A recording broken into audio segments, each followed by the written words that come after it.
Reper Ša ušao je u zadrugu, prevario svoju suprugu Ivanu sa reality zvezdom Tarom Simov i na kraju ostao i bez žene i bez ljubavnice.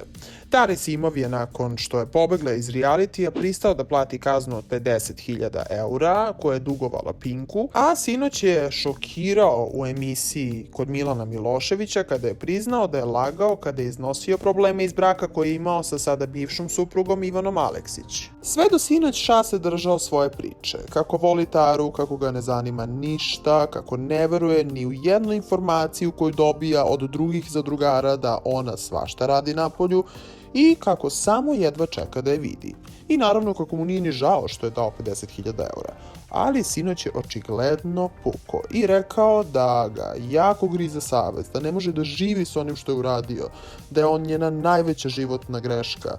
Rekao je da sebi ne može da oprosti zato što Ivana nije osoba koja je mrava u životu zgazila. Također je priznao da ima ozbiljan strah od susreta sa bivšom ženom zato što je sve bilo javno, zato što se sve desilo na takav način. Također je priznao kako plače noćima u krevetu jer zna šta ga čeka.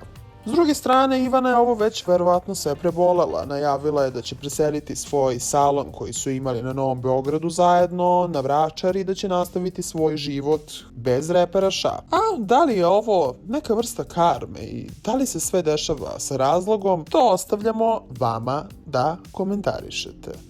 Pišite nam vaše mišljenja, subscribeujte se na Trending News i lajkujte ovaj video.